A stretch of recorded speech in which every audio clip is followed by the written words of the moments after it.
बिस्मिल्लाहिर्रहमानिर्रहीम। Unit 6, course code number 0221, class matric, Allama Iqbal Open University Islamabad. आज हम पढ़ेंगे और समझने की कोशिश करेंगे पार्ट 2।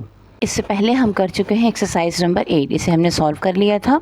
अब हम इंशाअल्लाह ताला पढ़ने जा रहे हैं रिकॉर्डेड टेक्स्ट नंबर 15 और सॉल्व करेंगे एक्सरसाइज नंबर 9 से। पहले हम ये पढ़ लेते हैं। Let us now understand another new term known as homophones। तो चलिए अब हम एक और नई टर्म समझते हैं, होमोफोन्स। जैसे इससे पहले हमने होमोनीम्स किए थे ना, तो अब हम पढ़ेंगे homophones. What are homophones? Homophones क्या होते हैं? These are words that have similar sounds but different spellings and different meanings. ये वो अल्फाज होते हैं जिनके की आवाज़ एक जैसी होती है, लेकिन इनकी स्पेलिंग और इनकी मीनिंग्स डिफरेंट होते हैं, यानी इनके मानी डिफरेंट होते हैं और इनके हिज्जे डिफरेंट होते हैं। पहले जो हमें पढ़े थे वो हमने पढ़े थे होमोनीम्स। ठीक है, होमोनीम्स में हमने पढ़ा था कि एक ही वर्ड था, एक ही स्पेलिंग थी, लेकिन उसकी मीनिंग्स जो है वो कॉन्टेक्स्ट के लिहाज से डिफरेंट हो रहे थे। देखिए, अंग्रेज़ी के बारे में आपको एक बात मैं बताऊं कि उसे कहा जाता है कि सर लैंग्वेज ऑफ कॉन्टेक्स्ट, ये कॉन्टेक्स्ट की लैंग्वेज है। ना सिर्फ ये कि होमोनीम्स, होमोफोन्स वगैरह इन सब चीज़ों में आप ये देखेंगे, बल्कि आप मॉडर्न ऑक्सिलरी स्पेशली अगर आप पढ़ेंगे तो वहाँ आपको खास कर नज़र आएगा कि वो कॉन्टेक्स्ट के लिहाज से वो कितने मीनिंग्स जो है वो डिफ़र करता है। और वही असल में अंग्रेज़ी की एक कहना चाहिए कि खूबसूरती है, वो आपको आनी चाहिए है। तो बहरहाल यहाँ देखते हैं हम कि अब ये कह रहे हैं कि जनाब होमोफोन्स वो होते हैं जिनके साउंड्स तो यानी पढ़ने में आवाज़ एक जैसी ही निकलेगी, प्रोनाउंसिएशन वही होगा, लेकिन उसकी स्पेलिंग मुख्तलिफ होगी और उसके मानी मुख्तलिफ होंगे। Listen to how these words are pronounce. अब कहते हैं इनको देखिए कि ये अल्फाज कैसे पढ़े जाते हैं। अभी उन्होंने ब्रैकेट के अंदर कुछ अल्फाज लिखे हुए हैं, ये मैं आपके लिए पढ़ देती हूँ। पहला है नो, स्पेलिंग है KNOW, नो। ठीक है, इसके साथ ही दूसरा लफ्ज़ जो है वो क्या है? No, NO, no. तो आपने देखा कि प्रोनाउंसिएशन सेम है, लेकिन KNOW, नो, स्पेलिंग डिफरेंट है। NO, नो, ठीक है, दूसरे वाले की जो स्पेलिंग है वो बिल्कुल वो भी डिफरेंट है, लेकिन दोनों की आवाज़ एक है और मानी भी मुख्तलिफ है। ठीक है, स्पेलिंग और माने मुख्तलिफ, आवाज़ एक। अच्छा, इसके बाद दूसरा वर्ड है देयर, THERE देयर, और दूसरा देयर है THEIR देयर। THERE देयर माने वहाँ, और या there is a pen, there is a pencil, there is a book, ये सब हम कह रहे होते हैं ना, इस तरह। अब दूसरा है THEIR देयर, यानी उनका, उनकी, उनके। इसके बाद है आर, OUR यानी हमारा, HOURR यानी घंटा, 1 घंटा, 2 घंटा, 1 आवर, 2 आवर, 3 आवर, ये हम कह रहे होते हैं ना। अच्छा जी, इसके बाद है सन, SUN सन यानी सूरज, SON सन बेटा। वेयर, WHERE वेयर, वेयर माने कहाँ, और WEAR वेयर यानी पहनना। सौ, SOW सौ, बीज का बोना, और SEW सौ यानी कपड़े सीना, सिलाई करना वाला। स्टिचिंग के लिए जो लफ्ज़ इस्तेमाल होता है, जो हम सिलाई करने के लिए इस्तेमाल करते हैं।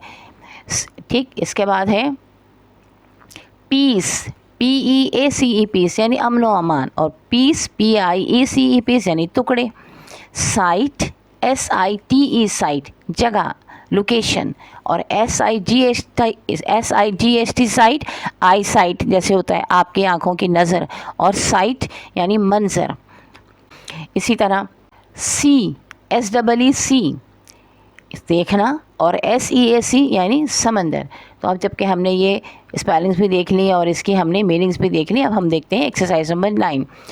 Open up your dictionary and find out the meanings of each pair of words. कहते हैं डिक्शनरी खोलिए और हर लफ्ज़ की, हर पेयर ऑफ वर्ड्स, जोड़े आपको बताए गए हैं, इनके माने देखिए जो कि ऊपर दिए गए हैं। Now here are some sentences, अब यहाँ पर कुछ जुमले हैं। Read each carefully, choose the correct word or homophones from the above list and then insert the correct word in each blank. कहते हैं अब ये ऊपर से आप जो होमोफोन्स दिए गए हैं इनको लीजिए लिस्ट में से, और इन जुमलों में इनको प्रॉपरली इंसर्ट कीजिए, जो खाली जगह हैं उनमें डालिए।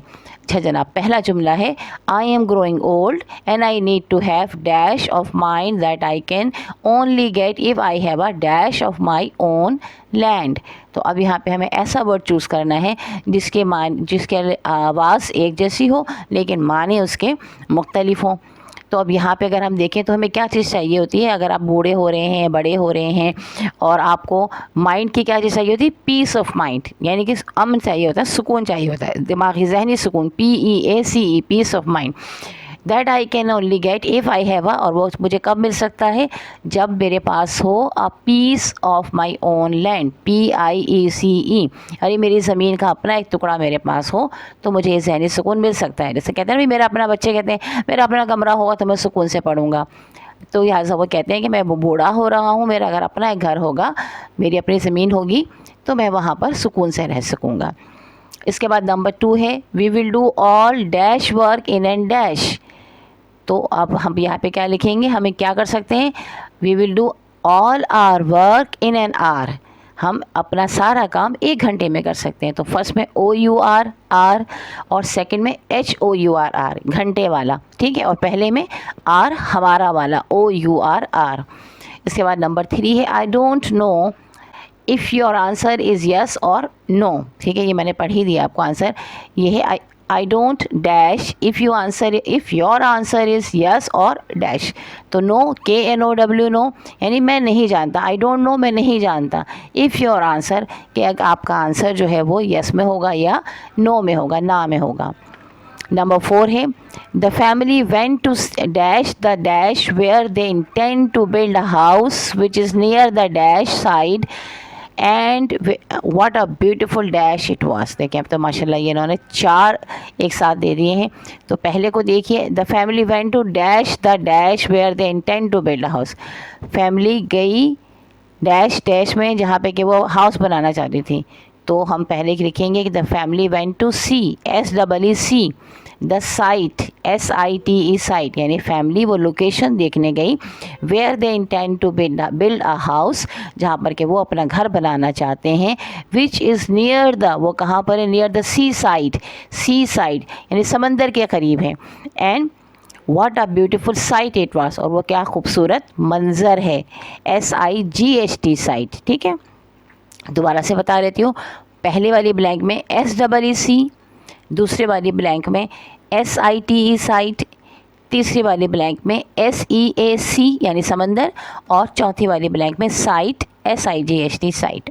अब नंबर 5 है I told my dash is to wear a hat before going out in the dash, यानी मैंने कहा अपने डैश से कि वो हैट पहन ले बाहर जाने से पहले। तो अब क्या होगा, आई टोल्ड माई सन। अच्छा, इसमें जहाँ इज़ लिखा हुआ है ये गलत है, तो इसको आप क्रॉस कर लीजिएगा, ये I told my son to wear a hat, ठीक है, इसमें इसकी ज़रूरत नहीं है, पहले ही आपके पास जो है वो मेन वर्ब आ चुका है। I told my son to wear a hat before going out in the sun, SUN sun, इससे पहले SON सन बेटा वाला, और इसके बाद SUN सन सूरज वाला। उसके बाद नंबर 6 है dash is the dress I am going to dash at the wedding, question mark लगा हुआ, यानी सवाल पूछा जा रहे हैं।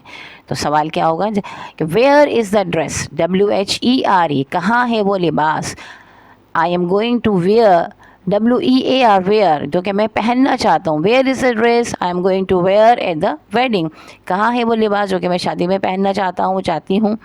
Number 7 I need to dash the sapling now as it is growing hot outside and then sit and dash the button on your shirt, ठीक है। एक तो ये कि वो सैपलिंग ग्रो करना चाहती हैं और फिर शर्ट पे बटन क्या करना चाहेंगी, सीना चाहेंगी। तो वर्ड आएगा सॉ, SOW सॉ फर्स्ट में, यानी सैपलिंग लगाना चाहती हूँ, बट मैं जो है वो बीज बोना चाहती हूँ। दूसरे में क्या आएगा, SEW सॉ, बटन लगाना चाहती हूँ शर्ट पे, हम कहते हैं टाकना, ठीक है। तो अंग्रेज़ी में है वो सीना ही के लफ्ज़ इस्तेमाल होगा। इसके बाद नंबर 8 है dash are so many beautiful flowers in dash garden. तो क्या होगा, there are, THERE, there are so many beautiful flowers in dash garden, THEIR, their garden, उनके बाग में बहुत सारे फूल हैं। अब आ जाइए एक्सरसाइज नंबर 10 पर। अच्छा, एक्सरसाइज नंबर 10 में है here are some more pairs of homophones, कहते हैं कुछ और भी आपको हम होमोफोन्स के जोड़े दे रहे हैं. Write the meaning of each word and then construct 2 sentences to show the difference in meaning. कहते हैं अब आप इनकी मीनिंग्स लिखिए एंड देन कंस्ट्रक्ट, फिर उसके साथ साथ आप बनाइए इनके जुमले, इनकी डिफरेंट मीनिंग को बताने के लिए. पहला पेयर है अलाउड. फर्स्ट वाले वर्ड की स्पेलिंग है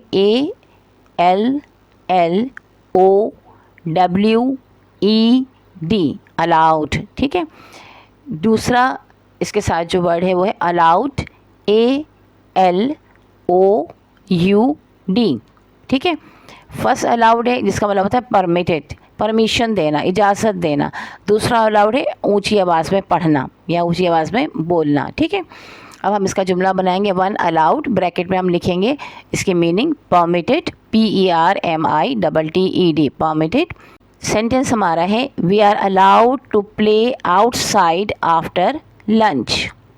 ठीक है. हमें इजाज़त है इस बात की कि हम लंच के बाद बाहर खेलें. अक्सर बच्चे कहते हैं ना हमें खाना खाने के बाद बाहर खेलना है, दोपहर में बाहर खेलना है. तो ये वो सेंटेंसेस हमने बना दिया.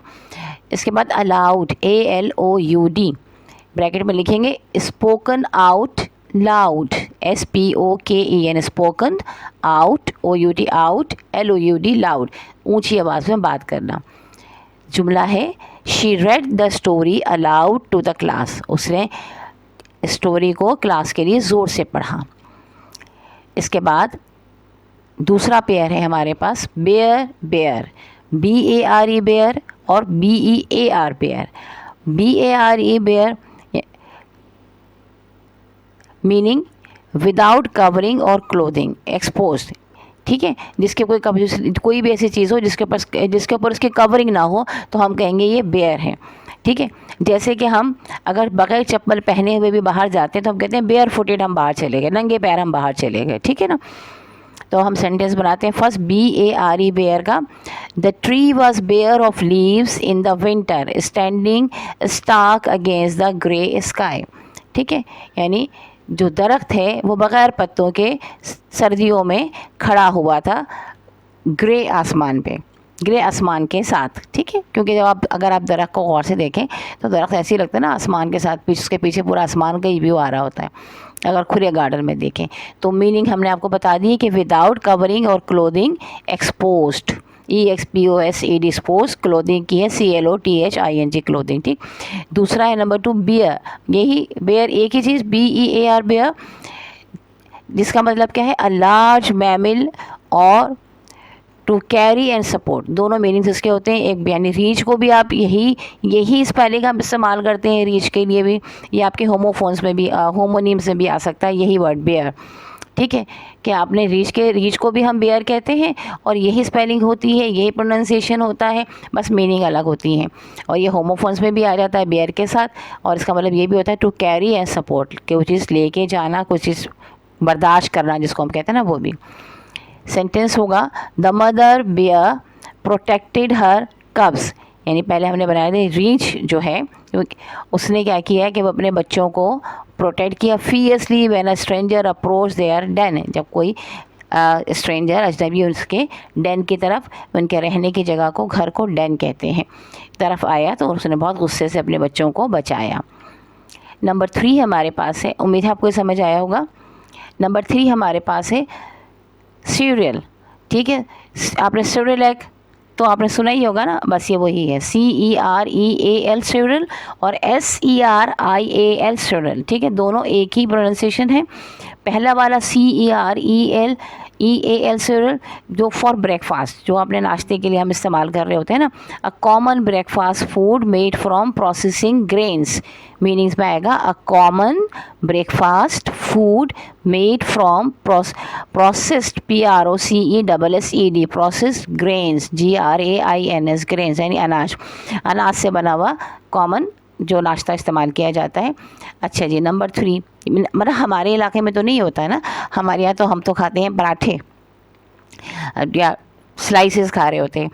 लेकिन अमूमन आप देखें बाहर के ममालिक में जो लोग वेस्टर्न कंट्रीज़ में, यूरोपियन कंट्रीज़ में जो है वो लोग ज़्यादातर सीरियल खा रहे होते हैं, जिसमें हम बच्चों को सीरियल खिला रहे होते हैं.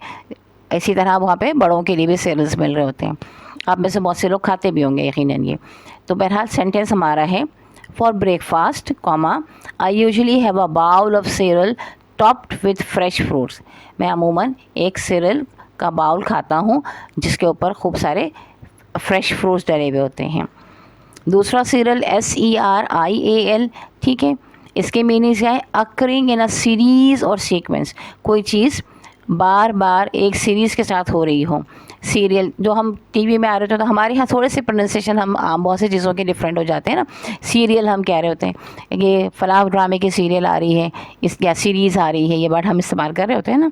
Often used to describe repeated events like crimes, और सीरियल किलर भी होता है ना, जो बार बार जो बंदा लोगों को मार रहा होता है उसको। तो सेंटेंस हमारे पास है SERIAL सीरियल का, the detective series I watch last night had a thrilling plot with a serial killer on the loose. Okay, जो डिटेक्टिव सीरीज़ मैं रात को देख रहा था उसमें उस प्लॉट में एक बड़ी ज़बरदस्त सीरियल किलर के बारे में था जो कि ऑन द लूज था, यानी छूटा हुआ था। एट लार्ज की भी लफ्ज़ हम इसके लिए इस्तेमाल करते हैं। इसके बाद नंबर 4 है हमारे पास चेक, CHECK चेक, और दूसरी स्पेलिंग है CHEQUE चेक। अच्छा, आप देखिएगा आपके पास बुक में 3 के बाद 5 लिखा हुआ है, 4 नहीं है, ठीक है। ये मिस प्रिंटिंग है तो हम इसको 5 को 4 ही समझेंगे, सही। तो 4 है हमारे पास चेक, CHECK चेक। मीनिंग क्या होती है? किसी चीज़ को रोकना, स्टॉप करना। I need to check my bank account, या जांच पड़ताल करना।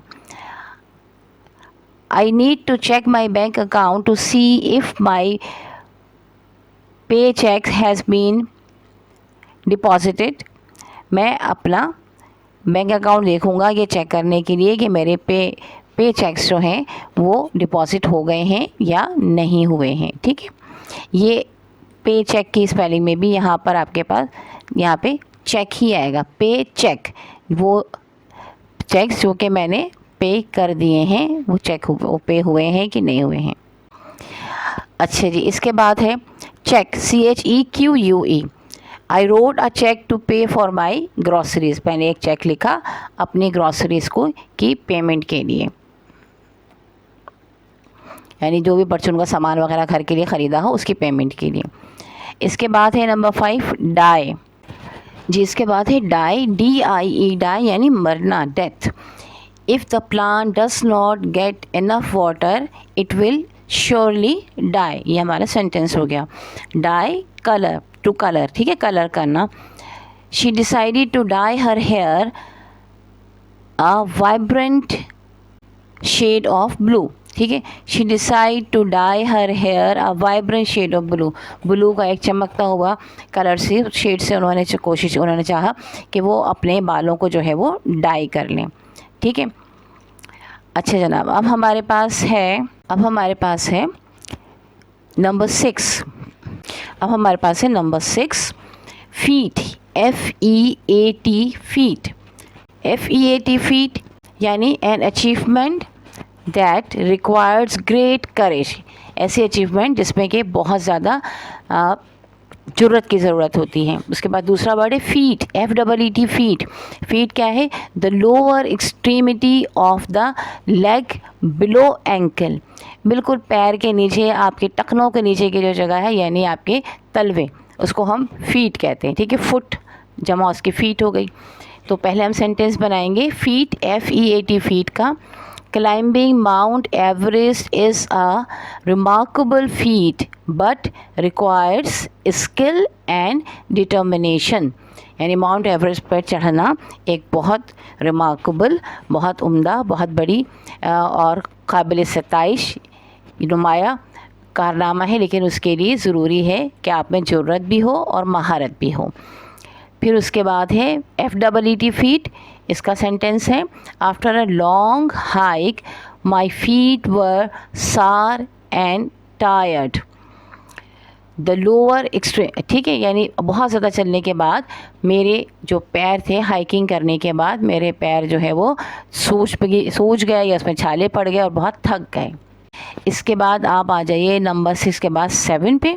सेकंड वर्ड हमारे पास है ग्रेट, GRATE, ग्रेट, और इसके साथ दूसरा जो वर्ड है वो है ग्रेट, GREAT, ग्रेट। दोनों की मीनिंग्स डिफरेंट है, लेकिन स्पेलिंग भी डिफरेंट है, लेकिन और जो प्रोनाउंसिएशन है वो सेम है।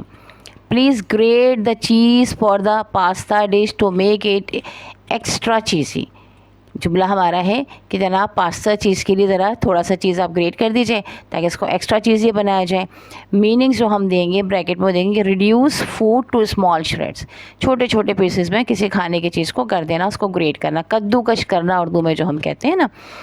दूसरा है आपके पास ग्रेट, जिसकी मीनिंग है of an amount, extent, intensity above average, जो कि कोई एक अमाउंट, कोई एक चीज़ जो कि अबव एवरेज से ज़्यादा हो, उसको हम कहते हैं ग्रेट। बहुत अजीम है, बहुत बड़ा है ना।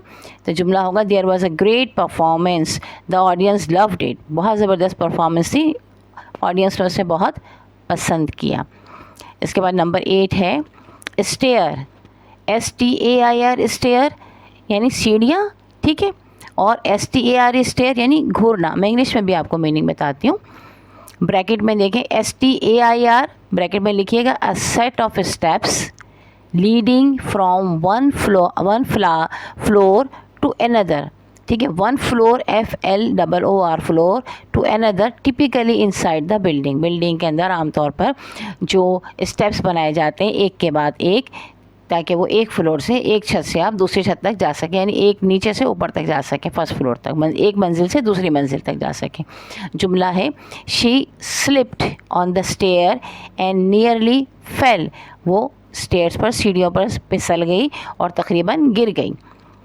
अब दूसरा स्टेयर यानी घूरना वाला, मीनिंग है लुक्ड फिक्स्डली, गौर से देखना, ठीक है, एट समवन और समथिंग, किसी चीज़ को या किसी इंसान को।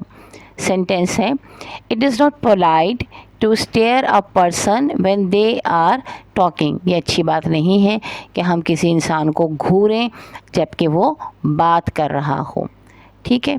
उसके बाद हमारे पास है नंबर 9 पे मीट, MEET, मीट यानी अरेंज और हैपन टू कम, ठीक है, किसी से मुलाकात करना। Meet, let's meet at the cafe this afternoon to discuss our plans, कहते हैं चलें अपनी प्लान को डिस्कस करने के लिए इस दोपहर में हम कैफ़े में मिलते हैं। नंबर मीट, जो सेकंड वर्ड हमारा है MEAT, मीट, जिसकी मीनिंग्स क्या है, flesh of an animal, FLESH, flesh of an animal, किसी जानवर का गोश्त। Meat, I prefer to eat chicken and fish rather than red meat, यानी मैं रेड मीट खाने से ज़्यादा प्रेफर करता हूँ कि मैं चिकन खाऊँ, चलें, और मछली खाऊँ, ठीक है जी, अच्छी बात है।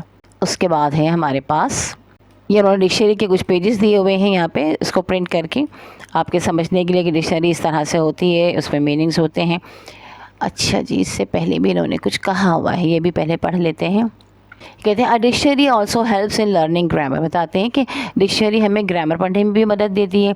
If you are looking for the meaning of a word you will also find its grammatical use, class और इट्स पार्ट ऑफ स्पीच। कहते हैं अगर आप किसी लफ्ज़ के मानी तलाश कर रहे हों तो आप उसको उसके साथ साथ उसके ग्रामर, उसका ग्रामर के हिसाब से उसका इस्तेमाल, उसकी क्लास, पार्ट्स ऑफ स्पीच वगैरह आपको मिल जाएंगे। For example if you want to know which part of speech the word chair belongs to, यानी आप ये जानना चाहते हैं कि चेयर जो है वह किस पार्ट्स ऑफ स्पीच में को बिलोंग करता है, किस या उसका ताल्लुक किस पार्ट्स ऑफ स्पीच से है, you will notice a letter N after the word, तो आपको चेयर के बराबर में लफ्ज़ लिखा हुआ मिलेगा एन, जिसका मतलब होगा noun. This letter N stands for noun and its means the word chair is a noun, ये लफ्ज़ एन, ये हर्फ एन जो है वो स्टैंड करता है नाउन के लिए, और इसके मानी होगा कि चेयर जो है वो एक नाउन है। A dictionary also tells us the correct tense of a word, that is whether the word, dictionary आपको ये भी बताती है कि सही टेंस जो है वो वर्ड का क्या है, वर्ड जो है वो क्या है, is use in present, past और इन एनी अदर टेंस, के वो प्रेजेंट में इस्तेमाल हुआ है, पास्ट में इस्तेमाल हुआ है या किसी और उसमें इस्तेमाल हुआ है, ठीक है। So open up your dictionary, लिहाजा अपनी डिक्शनरी खोलिए and notice carefully what different abbreviations are used to inform the readers about the grammatical class or the part of speech of a word as well as its correct tense. लिहाजा अपनी dictionary खोलिए और notice कीजिए इस बात को carefully, what different abbreviation, कौन कौन से डिफरेंट एब्रीविएशन, ये जो हम से पूरे वर्ड के बजाय कुछ लेटर्स लिख देते हैं ना, इसको एब्रीविएशन कहते हैं। तो कौन से एब्रीविएशन हमें इस्तेमाल यहाँ पर लिखे गए हैं, हमें ये बताने के लिए कि ग्रामेटिकल पार्ट कौन कौन से हैं, क्या है, ठीक है। Here are some of the abbreviation that we find in a dictionary। अब कुछ टाइप एब्रीविएशन उन्होंने लिखे हुए हैं जो कि हमें डिक्शनरी में मिलते हैं।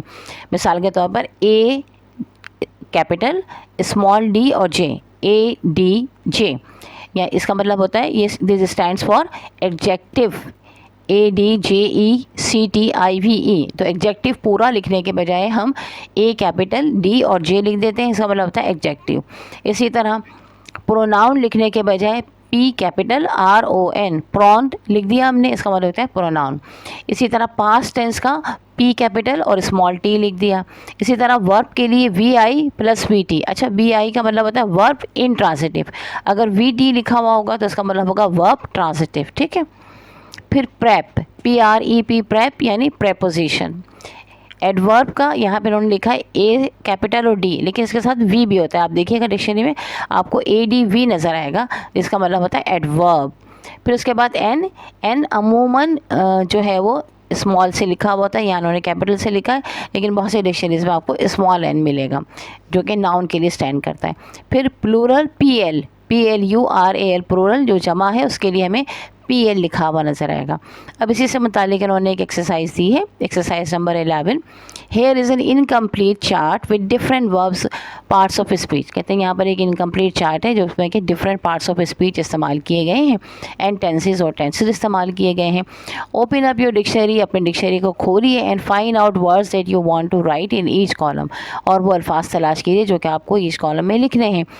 Add at least 5 words in each column, और हर कॉलम में आपने कम से कम 5 अल्फाज लिखने हैं।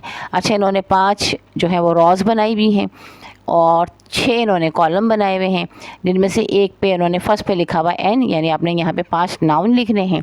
दूसरे पे वी आई और वी टी यानी वर्ब इंट्रांसिटिव और वर्ब ट्रांसिटिव, 5 आपने वर्ब लिखने हैं दूसरी लाइन में, दूसरे कॉलम में।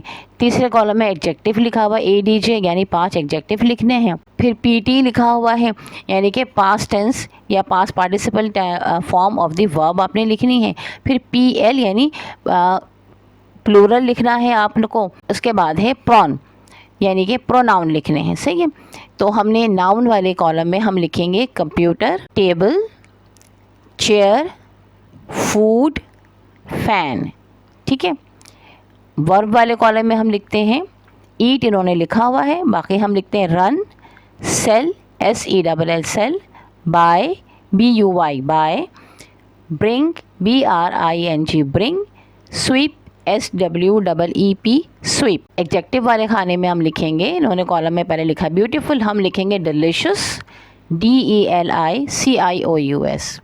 Active, A C T I V E. Smart, S M A R T smart. Attractive, A double T R A C T I V E attractive. Dangerous, D A N G E R O U S dangerous. फिर आ जाइए verb वाली column में जहाँ पे P T लिखा हुआ है इन्होंने, यानी पार्टिसिपल वर्ब। इन्होंने worked, W O R K E D work लिखा हुआ है, हम लिखेंगे bought, B O U G H T bought. Finished, F I N I S H E D finished. Moved, M O V E D moved. Written, W R I double T E N written. उसके बाद taken, T A K E N taken, past participle है इसलिए हमने taken लिखा हुआ है यहाँ पे, ठीक है। आप इसके साथ टुक भी लिख सकते हैं, सेकंड फॉर्म भी। अच्छा जनाब, इसके बाद आ जाइए प्लूरल पे। आई होप कि ये जो आपके को मैंने वर्ड्स बताए सबकी मीनिंग्स आपको आती होंगे, यानी बॉट माने ख़रीदना है, फ्रिज माने ख़त्म है, मूव माने एक जगह से दूसरी जगह किसी चीज़ को हिलाना चलाना वाली बात है, रिटर्न लिखना है, टेकन लेना है, ठीक है। फिर है हम प्लूरल हमने लिखे cats, books, cities, flowers, children, ठीक है। प्रोनाउन में हम लिखेंगे ही, शी, इट, दे, यू, आई सबसे नीचे, ठीक है। ये आपके 5 जो हैं यहाँ पे कंप्लीट हो गए। अब आ जाइए एक्सरसाइज नंबर 12 पर, और ये आपके लिए इम्पॉर्टेंट एक्सरसाइज है। जरा आप क्वेश्चन है, now here are some more words, कहते हैं अब यहाँ पर कुछ और वर्ड्स हैं। Consult a dictionary and write the grammatical form of each word, कहते हैं किसी एक डिक्शनरी को देखिए और आप इनके जो है वो आप ग्रामेटिकल फॉर्म लिखिए, जैसे हमने ऊपर लिखा है ना, एब्रीविएशन हमने चेक किए थे इस तरीके से, ठीक है। तो अब यहाँ पे 3 कॉलम हम बनाएंगे, एक में वर्ड लिखे हुए हैं, दूसरे में एब्रीविएशन और तीसरे में फुल वर्ड, यानी कि full form of the word लिखेंगे हम। तो जैसे इन्होंने एक एग्जाम्पल दिया, सिंग, SING सिंग, एब्रीविएशन है V यानी वर्ब, और फुल वर्ड हमने लिखा वर्ब, VERB वर्ब। तो यहाँ पर लिखा है वर्ड ऑन, वर्ड में ऑन, ऑन क्या है, प्रेपोजिशन, तो हम इसका एब्रीविएशन लिखेंगे PREP, प्रेप, और फुल वर्ड में हम लिखेंगे प्रेपोजिशन PREPOSITION। इसके बाद हमारे पास वर्ड है क्विकली, क्विकली क्या है, एडवर्ब है, तो ADV लिखा हमने और एडवर्ब हमने फुल वर्ड में लिख दिया। चिल्ड्रन, इसके बाद है चिल्ड्रन, नाउन है और हमने इसको नाउन यहाँ पर लिख दिया फुल फॉर्म में। और चिल्ड्रन जो है आप चाहें तो उसके साथ आप ये भी लिख सकते हैं कि प्लूरल भी है, ठीक है, नाउन भी है और प्लूरल भी है। इसके बाद है डिलीशियस, ये एडजेक्टिव है, ADJ हमने लिखा और हमने फुल वर्ड में लिख दिया एडजेक्टिव, ठीक है। तो ये हमारा कंप्लीट हो गया कॉलम। इसके बाद है a dictionary helps us know and learn the correct pronunciation, dictionary हमारी मदद करती है इस बात में भी कि हम सही प्रोनाउंसिएशन, तलफ़ुज़ को सही तौर पर पढ़ें और the sound of the words as well, और वर्ड्स की साउंड, आवाज़ को सही से पढ़ सकें। You are going to listen to a few words, आप कुछ वर्ड्स सुनेंगे। All these words start with the letter S, ये सारे के सारे वर्ड लेटर S से स्टार्ट होते हैं। Listen to how these words are pronounce, अब आप देखिए कि ये वर्ड कैसे प्रोनाउंस होते हैं। आपके पास जो रिकॉर्डेड टेक्स्ट है उसमें भी देख लीजिएगा। दूसरा मैं आपको एक बात बता दूँ कि देखिए जो भी वर्ड हमारा S से स्टार्ट होता है ना, तो S नहीं कहते, ठीक है ना, ए वाली साउंड जो है, ए वाली साउंड, अलिफ वाली साउंड उसके शुरू में नहीं आती। लाइक फर्स्ट वर्ड यहाँ लिखा है इन्होंने स्कूल, तो स्कूल नहीं कहेंगे। आई होप कि मैं प्रोनाउंसिएशन क्लियर करके आपको बताने में कामयाब होंगे। अल्लाह ताला मुझे इसमें कामयाबी अता फरमाए, क्योंकि ये एक बहुत इंपॉर्टेंट चीज़ है। या तो हम स्कूल कह देते हैं जो कि गलत है, या हम स्कूल कहते हैं वो भी गलत है, ठीक है। वर्ड है स्कूल, स्कूल, स करके कहिए, जैसे सिटी बजाते हैं ना, ऐसे करके फिर आगे से वर्ड कहेंगे तो कभी भी आपका प्रोनाउंसिएशन जो है वो S से शुरू होने वाले वर्ड का, S से शुरू होने वाले वर्ड का S नहीं होगा, इस नहीं होगा, स नहीं होगा, बल्कि स होगा। स्कूल का एक वर्ड है school. Number 2 station. Number 3 spray, देखिए स्प्रे नहीं है, spray. 4 spread. 5 spring. 6 stream. 7 string. 8 sprinkle, SPRINKLE, sprinkle. Number 9 stretch. Number 10 stroke. Number 12 street, street, street नहीं स्ट्रीट। 13 स्ट्रेट। 14 स्ट्रिप। अब यहाँ पे अगेन नंबर जो ना उल्टे पुल्टे लिखे हुए, 12 2 मरतबा लिखा हुआ है, तो इसीलिए मुझे भी पढ़ने में प्रॉब्लम हुआ। बहरहाल नेक्स्ट वर्ड आप समझ लीजिए इसको, स्ट्राइप। देन 13 2 मरतबा लिखा हुआ है, स्ट्रेट पे भी 13 है और यहाँ पे भी स्क्रैप, स्क्रैप। फिर है स्ट्रक, ठीक है। तो उम्मीद है कि ये वर्ड आपको समझ में आए होंगे। बार बार सुनिएगा इसको। देखिए अंग्रेज़ी को बोलने में अगर आप सही प्रोनाउंस करते हैं ना तो ये खूबसूरती आती है, वरना वो डरा डा खड़ा खड़ा वाली जो है ना, वो रुड़कने वाली अंग्रेज़ी होती है, वो नहीं होनी चाहिए। अंग्रेज़ी ज़रा अच्छी सी प्यारी सी होनी चाहिए। देन उसके बाद हमारे पास है part B, reading and writing. Read the following passages carefully, वो कहते हैं जनाब फॉलोइंग पैसेजेस को गौर से पढ़ें। You will notice that some words are written in bold, आप देखेंगे कि कुछ वर्ड बोर्ड में लिखे हुए हैं। You might find these words difficult to understand, आपको ये अल्फाज समझना थोड़ा मुश्किल होंगे। But as you will keep reading the text you will find their explanation in form of simple words within the text. मगर जब आप पढ़ते रहेंगे इसको, टेक्स्ट को, तो आप देखेंगे कि आसान अल्फाज में इसको बयान किया गया है टेक्स्ट के अंदर। तो चलें देखते हैं। टाइटल है एन एक्सपीरियंस, ANN फिर उसके बाद एक्सपीरियंस, EXPERIENCE, यानी एक तजर्बा। My name is Rabia, I will like to share a personal experience with you. इसमें शेयर जो है वो इन्होंने बोल्ड में लिखा हुआ है मोटा करके, ठीक है। मेरा नाम राबिया है और मैं आपसे अपना एक पर्सनल ज़ाती तजर्बा जो है वो शेयर करना चाहती हूँ, आपको बताना चाहती हूँ। I will like to tell you about the most enriching experience of my life. अब देखिए यहाँ पर उन्होंने टेल लफ्ज़ इस्तेमाल कर लिया ना। मैं आपको बताना चाहती हूँ मेरी ज़िंदगी का बहुत ही इनरिचिंग, बहुत ज़्यादा बड़ा हुआ एक तजर्बा जिसने मुझे बहुत ज़्यादा सिखाया या बताया। An experience which made me much more richer, एक ऐसा तजुर्बा जिसने मुझे बहुत अमीर बना दिया। अच्छा, इसमें अमीर का मतलब अमीर ही नहीं होता, मतलब किसी इल्म में आपको ज़्यादा हो जाना। It was when I went for उम्रा फॉर द फर्स्ट टाइम, ये जब हुआ जब मैं पहली मरतबा उम्रा करने गई। Since this was my first experience, क्योंकि मेरा ये पहला तजर्बा था। I felt a bit nervous, मैं थोड़ा सा नर्वस थी। And odd because I was at place that is so sacred and holy and that gave me a sense of wonder, और थोड़ी सी हैरान भी थी थोड़ी, इसलिए कि ये वो जगह थी कि जो बहुत मुक़द्दस थी, बहुत मेरे लिए पाकीज़ा थी, और मुझे एक बहुत सेंस ऑफ वंडर, बहुत हैरत का भी एक सेंस मिल रहा था। सेकेंडली दूसरी बात ये है कि I wanted to perform all rituals correctly, और मैं चाहती थी कि मैं तमाम इबादत बहुत अच्छे से करूं। And I needed to know the proper procedure, और मैं चाहती थी कि मैं इस प्रोसीजर को बहुत अच्छे से करूं। एज आई अप्रोच्ड मक्का, जैसे ही मैं मक्का पहुंची, अप्रोच भी उन्होंने बोर्ड में लिखा हुआ, इससे पहले ऑड बोर्ड में था, और सेक्रेट जो है, सेक्रेट एंड होली जो है वो बोर्ड में था, ठीक। सॉरी, मैं आपको साथ में ही बताना भूल गई थी। अच्छा, दिन ये है कि जैसे ही मैं मक्का पहुंची, आई felt a sense of peace and nearness of God, मुझे एक तरह से अमन का, सुकून का और अल्लाह से क़ुरबत का एहसास हुआ। And as I came closer to खाने काबा, और जब मैं खाने काबा के करीब पहुंची, आई was filled with a great sense of adoration, और मेरे अंदर एक बहुत ज़्यादा मैं एहसास भर गया था एडोरेशन का, यानी चाहे जाने का। जैसे होता है ना, माँ बाप बच्चों को चाहते हैं तो लगता है कि हाँ माँ बाप की गोद में आ गए, तो हमें बहुत सुकून सा, अच्छा सा लगता है। तो that kind of a feeling, इस तरह के एहसास उन्हें हुआ। There was an overwhelming feeling, वहाँ पे मुझे एक ओवरवेलमिंग फीलिंग हुई that God is just near me, यानी ऐसी फीलिंग जो मेरे ऊपर छा जाए। ओवरवेलमिंग को उन्होंने बोर्ड में लिखा है कि अल्लाह ताला मेरे बहुत करीब हैं। That he is present everywhere, कि वो हर जगह मौजूद हैं। टॉकिंग टू मी, मुझसे बात कर रहे हैं। गाइडिंग एंड प्रोटेक्टिंग मी, मुझे गाइड कर रहे हैं, मेरी रहनुमाई कर रहे हैं, और मेरी हिफाजत भी कर रहे हैं।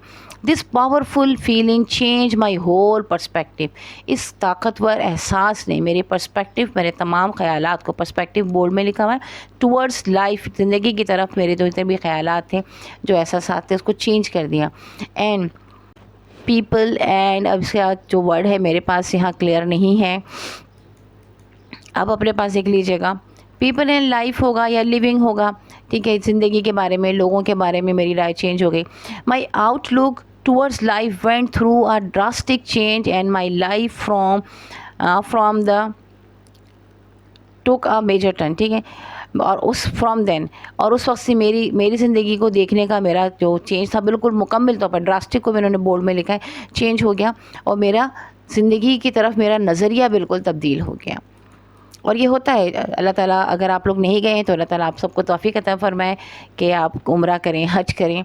और जिन लोगों ने कर चुके हैं जो लोग, तो वो यकीनन इसको बहुत अच्छे से महसूस कर रहे होंगे कि जब हम खाने काबा पहली बार जाते हैं और मदीना मुनव्वरा हम पहली बार जाते हैं, मस्जिद नबवी सल्लल्लाहु अलैहि वसल्लम पहली बार जाते हैं, तो बिल्कुल ऐसा ही एक एहसास होता है कि जैसे कि आप एक अल्लाह ताला के खाने काबा में तो एक बहुत जलाल वाला एहसास होता है।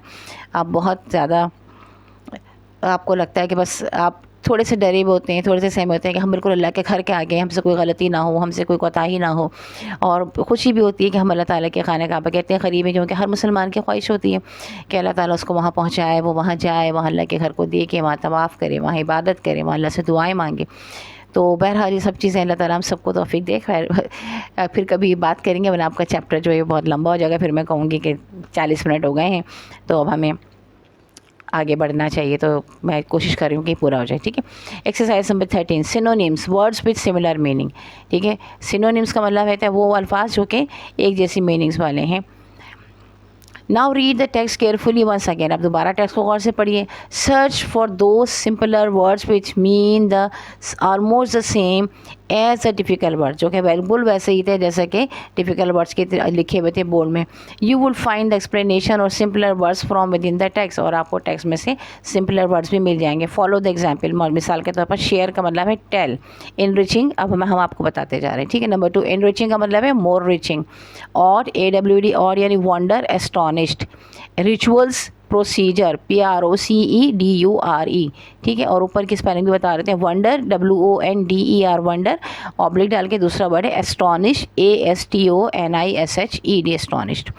नंबर 4 पे है रिचुअल्स यानी प्रोसीजर, PROCEDURE. रिचुअल आपका किताब में लिखा हुआ है RITUALS. Number 5 approached, APPROACHED approach, जिसका मतलब है रीच्ड, REACHED रीच्ड, पहुंचना. नियरनेस.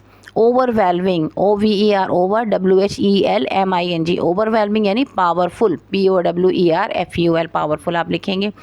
Perspective, outlook. ठीक है. पर्सपेक्टिव का होगा आउटलुक. ड्रास्टिक, DRASTIC ड्रास्टिक का मतलब है major turn. Intense, INTENS intense. Extreme, EXTREM extreme. तीनों वर्ड आप लिख सकते हैं. मेजर टर्न लिख सकते हैं, इंटेंस भी लिख सकते हैं और एक्सट्रीम भी लिख सकते हैं. इसके बाद है exercise number 14. Rewrite the entire passage by substituting or replacing the difficult word with a simpler word which you have chosen from the dictionary. अच्छा जी, अब ये है कि जनाब आप जो है जितने मुश्किल अल्फाज थे उनको आप आसान करके लिख दीजिए. डिक्शनरी में से आसान वर्ड लीजिए और उससे लिख दीजिए. तो हमने लिखा है, अब आप इसको गौर से सुनिएगा ताकि आपको लिखने में आसानी रहे. और अगर आपको थोड़ा लगे कि मैं तेज़ पढ़ रही हूँ तो आप इसको दोबारा सुनिएगा. ठीक है.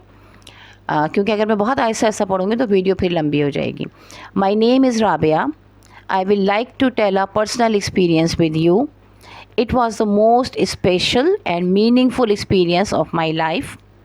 ये मेरी ज़िंदगी का बहुत ही ख़ास और बहुत ही मायने ख़ेज़ एक्सपीरियंस था. It made me feel richer in my heart and soul. इसने मुझे महसूस करवाया अब दिल और रूह में बहुत ज़्यादा बड़ा हुआ, richer. It happened when I went for उम्रा फॉर द फर्स्ट टाइम. ये हुआ जब मैं पहली मरतबा उम्रा करने गई. Since it was my first visit, चूँकि वो मेरा पहला विज़िट था. I felt a little nervous and hot. मैं थोड़ा सा नर्वस और थोड़ी सी जज्बाती थी. I was standing in a place that is very holy and sacred. मैं ऐसी जगह पर खड़ी हुई थी जो बहुत मुक़द्दस थी. And it filled me with wonder, और उसने मुझे हैरत से भर दिया था.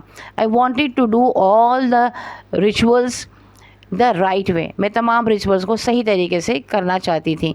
ठीक है. ऑल द प्रोसीजर्स कर लीजिए आप, the right way. So I try to learn the correct step. लिहाजा मैंने कोशिश की कि मैं सही स्टेप्स को सीख सकूँ. एज आई परफॉर्म्ड उम्रा, जब मैंने उम्रा परफॉर्म किया. I felt peaceful and close to Allah. मैंने बहुत पुरसुकून महसूस किया और अल्लाह के करीब महसूस किया अपने आप को. As I came near the Kaaba, जब मैं काबा के करीब गई. I was filled with deep love and respect. तो मैं बहुत ज़्यादा मोहब्बत और एहतराम से भरी हुई थी. I had a strong feeling that Allah was very close to me. मेरी ये बहुत मजबूत फीलिंग थी कि अल्लाह मुझसे बहुत करीब है. ही वॉज ऑल अराउंड, वो चारों तरफ मौजूद है. टॉकिंग टू मी, मुझसे बातें कर रहा है. गाइडिंग मी, मेरी रहनुमाई कर रहा है. एंड कीपिंग मी सेफ, और मेरी हिफाजत भी कर रहा है. The powerful feeling change how I see life, people and the world around me. और इस ताकतवर एहसास ने मेरे सोचने के अंदाज़ को तब्दील कर दिया, जैसा कि मैं अब दुनिया को, लोगों को, अपने आसपास के लोगों को और आसपास की चीज़ों को देखती हूँ. ठीक है. अच्छा जी, इसके बाद in English language a lot of words have almost similar meaning. अंग्रेज़ी में बहुत सारे अल्फाज एक जैसे माने रखते हैं. And these words are called synonyms, और इनको हम सिनोनिम्स कहते हैं. In the above passage we have asked you to search for words which have almost similar meanings. अब बड़े अगले पैसेज में जो अभी हमने पढ़ा है, इसमें हमने आपसे कहा था कि जनाब आप एक जैसे मानों वाले अल्फाज तलाश कीजिए एंड सिंपलर और सादे भी हों. Now let us give you some more practice about synonym. अब आपको कुछ और प्रैक्टिस देते हैं सिनोनिम के बारे में. Let us take the word fat. Word fat लीजिए. Read all the words given in the circle. और तमाम अल्फाज जो के सर्कल पे दिए गए उनको देखिए. Which means nearly the same as the word fat. उन सब के माने भी वही हैं जो कि फैट के हैं. But at the same time have slight difference in meaning. मगर सभी में थोड़ा थोड़ा डिफरेंस है. Let us now arrange these words according to the difference in the meaning. और डिफरेंस ऑफ मीनिंग के लिहाज से इनको आप चेंज कर दीजिए. अच्छा जनाब, अब ये देखिएगा, ये है फैट मतलब है huge, large, overweight, chubby, obese, obese हाँ ऑबिस, ओबेसिटी का वर्ड इस्तेमाल होता है. Obese, big, heavy. अब इन्होंने एक स्टेज बनाई हुई है, उसके हिसाब से बताया है कि सबसे नीचे होगा बिग. बिग से बड़ा हो गया फैट. फैट से बड़ा हो गया लार्ज. लार्ज से ऊपर हो गया हैवी. हैवी से ऊपर आएगा ह्यूज. ह्यूज से ऊपर आएगा ओबेस. ठीक है, ओबेसिटी जिसको कहते हैं ना बहुत मोटापा. अब रीड द फॉलोइंग सिनोनिम्स. अब इन्होंने कुछ सिनोनिम्स दिए. क्लोथ्स, हम इसके साथ गारमेंट भी इस्तेमाल करते हैं. Hole, HOLE, hole. Gap, smell, order. Change, alter. Disappear, vanish. ठीक है, इन सब के माने एक जैसे हैं. क्लोथ्स यानी गारमेंट्स, कपड़े हो गया. होल, HOLE, होल यानी सुराख. गैप माने भी सुराख होना होता है. स्मेल, ऑर्डर, दोनों ही का मतलब होता है किसी भी चीज़ की खुशबू या बदबू. चेंज, ऑल्टर, चेंज करना, ऑल्टर करना एक ही है. डिसअपियर, गायब हो जाना. वैनिश माने भी गायब हो जाना. एक्सरसाइज नंबर 15 में हेयर आर 2 सर्कल्स. कहते हैं ये 2 सर्कल्स आपके बड़े बड़े इन्होंने बनाए हुए हैं. In circle 1 there are 3 words. Circle 1 में 3 वर्ड्स हैं. Find out the synonyms of the words given in the circle 1 फ्रॉम द सर्कल 2. जनाब सर्कल 1 में हैप्पी है, रिसाइकिल है, इविल है. और सर्कल 2 में dilated, joyful, bad, wicked, use, again और रीप्रोसेस. ठीक है, ये हैं. अच्छा, अब हैप्पी, हैप्पी का मतलब होता है नंबर 2 से हम लेंगे डिलाइटेड, जॉयफुल. इसको हम ज्वाइन कर देंगे एक लाइन से कि डिलाइटेड और जॉयफुल, हैप्पी. रिसाइकिल, रिसाइकिल के लिए हमारे पास वर्ड है रीप्रोसेस. यूज़ अगेन और रीप्रोसेस, ये लफ्ज़ हम इस्तेमाल करेंगे. ईविल, ईविल के लिए हमारे पास है बैड या विकेट. ठीक है, ईविल शैतानी, बुरा या ख़राब है. विकेट ये हो गया. इसके बाद है एक्सरसाइज नंबर 16. ये हमारी अल्हम्दुलिल्लाह लास्ट एक्सरसाइज है. Now right synonyms of these words consult the dictionary. अब उन्होंने कुछ लफ्ज़ दिए, मैं उसकी आपको कहा है कि सिनोनिम्स लिखिए. तो जनाब ब्रेव के लिखते जाइए. Courageous, fearless, bold, daring, heroic. ठीक है, हमने 5 लिख दिए हैं यहाँ पे. 1 2 3 4 5. Okay. Furious, angry, mad, enraged, fuming, outraged. मैं आपको स्पेलिंग भी बता देती हूँ. Brave, courageous, COURAGEOUS, courageous. FEARLESS, fearless. Bold, BOLD, bold. Daring, DARING, daring. Heroic, HEROIC, heroic. Furious, दूसरा वर्ड है फ्यूरियस. फ्यूरियस का है एंग्री, ANGRY, एंग्री. दूसरा वर्ड है mad, MAD, mad. Enraged, ENRAGED, enraged, यही गुस्सा करना ही होता है. फ्यूमिंग, FUMING, फ्यूमिंग है ना, धुआं निकलना. Outrage, OUT, out, RAGED, rage, outrage. तीसरा वर्ड है रिच. रिच के सिनोनिम्स हैं हमारे पास wealthy, WEALTHY, wealthy. Affluent, AFFLUENT, affluent. Well off, WELL, well. उसके बाद डैश लगाएंगे, फिर OFF, ऑफ लिखेंगे. नेक्स्ट वर्ड है प्रॉस्परस. रिच का ही मैं आपको सिनोनिम्स बता रही हूँ. PROSPEROUS, prosperous. फिर है लोडेड, LOADED, लोडेड. ये सब रिच के लिए इस्तेमाल होते हैं. फिर है एरर, ERROR, एरर यानी mistake, fault, slip, blunder, inaccuracy. Blunder कर दिया आपने. ये इनएक्यूरेसी, INACCURACY, इनएक्यूरेसी. इसके बाद आपके पास वर्ड है फो, FOE, फो यानी दुश्मन. इसके सिनोनिम्स हैं enemy, opponent, rival, adversary, antagonist. Enemy, ENEMY, enemy. opponent, OPPONENT, opponent, मुखालिफ, enemy दुश्मन, rival, RIVAL, rival, मुखालिफ में खड़ा हुआ जो शख्स दुश्मनी कर रहा है उसको rival कहते हैं। एडवर्सरी, ADVERSARY, यही भी दुश्मनी में आता है। एंटागनिस्ट, ANTAGONIST, जो मुखालफत में है उसको एंटागनिस्ट कहते हैं। तो ये भी आपके फो के साथ ये 5 आपके सिनोनिम्स हो जाएंगे। इसके बाद है वर्ड आइडिया। आइडिया के सिनोनिम्स हैं thought, plan, concept, opinion, notion. Spelling सुन लीजिए, थॉट, THOUGHT, थॉट यानी ख्याल। प्लान, आपका जो आप जो प्लान बनाते हैं, जो आप एक मंसूबा बनाते हैं, PLAN। Concept, CONCEPT, concept. Opinion, OPINION, opinion. Notion, NOTION, notion. इसके बाद वर्ड है नंबर 7 पे फेबल यानी कमज़ोर, FEEBLE, फेबल। फेबल का है weak, frail, delicate, fragile, powerless. ठीक है। Weak, WEAK, weak. Frail, FRAIL, frail, नाजुक जिसको हम कहते हैं ना। फिर इसके बाद है डेलिकेट, DELICATE, डेलिकेट। फिर आपके पास है डेलिकेट के बाद है फ्रेजाइल, FRAGIL, फ्रेजाइल। फिर है पावरलेस, POWERLESS, पावरलेस। इसके बाद वर्ड आपके पास है वैकेंट, VACANT, वैकेंट। ठीक है, यानी खाली। वैकेंट के आपके पास सिनोनिम्स हैं empty, unused, bare, clear, unfilled. EMPTY, empty. USED, used, unused. Bare, BARE, bare. Clear, CLEAR, clear. Unfilled, UNFILLED, unfilled. उसके बाद आपके पास